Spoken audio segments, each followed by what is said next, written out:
এই হচ্ছে আমাদের সম্পূর্ণ সিলেবাস ইউনিভার্সিটি অফ কল্যাণী বা কল্যাণী বিশ্ববিদ্যালয়ের চতুর্থ সেমিস্টারের ছাত্রছাত্রীদের যাদের CC4 কিংবা মেইন সাবজেক্ট হিসেবে বাংলা রয়েছে তাদের সম্পূর্ণ সিলেবাস আজকের এই ভিডিও মারফত আমরা আলোচনা করব। সিলেবাসে কী কী রয়েছে, কী ধরনের প্রশ্ন কিভাবে আসবে, সিলেবাসের অন্তর্গত প্রত্যেকটা বিষয় কীভাবেই বা তোমরা পড়বে, A to Z তথ্য জানতে আমাদের আজকের এই স্পেশাল ভিডিওটি তোমাদের শুরু থেকে শেষ পর্যন্ত দেখতে হবে। তবে ভিডিওটির শুরুতেই যে বিষয়টা আমি তোমাদেরকে বোঝাতে চাই, দেখো কল্যাণী বিশ্ববিদ্যালয় মানেই আমাদের চ্যানেল, সেটা হচ্ছে সকলের চ্যানেল স্টাডি কেয়ার WB। গুরুত্বপূর্ণ এক্সাম সংক্রান্ত আপডেট, গুরুত্বপূর্ণ নোটিশ সংক্রান্ত আপডেট, সাজেশনমূলক ক্লাস আমাদের চ্যানেল মারফত পেতে হলে আমাদের চ্যানেলটিকে এখনই সাবস্ক্রাইব করে দিও, যাতে করে পরবর্তী আপডেটগুলো খুব দ্রুত পেতে পারো। শুরুতেই আমরা আলোচনা করব আমাদের সম্পূর্ণ সিলেবাসের টাইটেলটা। আমাদের সিলেবাসের টাইটেল হচ্ছে বাংলা উপন্যাস, নাটক ও প্রবন্ধ। এক কথায় বলতে গেলে সিলেবাসটা কিন্তু খুবই ছোট, তবে একটা বিষয় মাথায় রাখবে, 100% কমন পাওয়ার জন্য কনসেপচুয়াল পড়তে হবে, অর্থাৎ টপিক ধরে ধরে কোন টপিকে কি রয়েছে কনসেপ্ট বোঝাটা খুবই গুরুত্বপূর্ণ। বোঝাতে পারলাম? বাংলা উপন্যাস, নাটক ও প্রবন্ধের যে আমাদের সিলেবাসটা, এখান থেকে দেখো পর্ব 1-এ উপন্যাস পড়তে হবে। উপন্যাসের মধ্যে কৃষ্ণকান্তের উইল বঙ্কিমচন্দ্র চট্টোপাধ্যায় লেখা রয়েছে।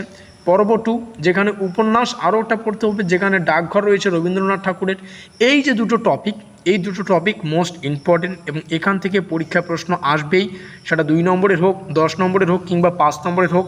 আমি তোমাদেরকে সাজেস্ট করব এই দুটো টপিক তোমরা একটু কনসেপচুয়াল পড়বে, অর্থাৎ রিডিং পড়ে প্রত্যেকটা লাইন ভালো করে বোঝার চেষ্টা করবে, কারণ 2 নম্বরের প্রশ্ন লাইন তুলে দেয় পরীক্ষা ডাইরেক্ট, বিভিন্নবার কিন্তু পরীক্ষায় আসতে দেখা গেছে। যদিও আজকের এই ভিডিওটিতে আমরা শুধুমাত্র সিলেবাস সংক্রান্ত যাবতীয় তথ্য আলোচনা করছি, নেক্সট ভিডিওয়ে আমরা কিছু গুরুত্বপূর্ণ এক্সামে আসার মতো গুরুত্বপূর্ণ প্রশ্ন তোমাদের সামনে শেয়ার করব। আজকে জাস্ট এইটুকুই বুঝে নাও। পর্ব 3-তে আমরা চলে আসব, অর্থাৎ আমাদের পরের যে পর্ব 3 বা পরবর্তী অধ্যায় এরকম ধরতে পারো। এখান থেকে প্রবন্ধ পড়তে হবে, বাংলা কবিতা ও প্রবন্ধ সংকলন, তারপরে রবীন্দ্রনাথ ঠাকুরের বিবেচনা ও অবিবেচনা, পটুয়া শিল্প যামিনী রায়, বাংলা সাহিত্যের প্রগতি বিষ্ণু দে, এই কয়েকটা বিষয় তোমরা এখান থেকে পড়বে।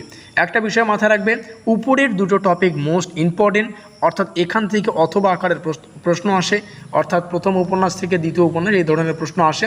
তবে এই তৃতীয় যে টপিকটা এটাও খুবই গুরুত্বপূর্ণ, এখান থেকেও তো প্রশ্ন আসবেই। তবে এই যে আমাদের যে বাংলা, তোমরা সবাই জানো বাংলায় কনসেপচুয়াল প্রশ্ন পড়তে হয়, তো কনসেপচুয়াল পড়ো, টপিক ধরে ধরে পড়ো, রিডিং পড়ো, বোঝো কী রয়েছে, তাহলে দেখবে পরীক্ষায় যাই প্রশ্ন আসুক না কেন তোমরা কিন্তু সেটা 100% লিখে দিয়ে আসতে পারবে।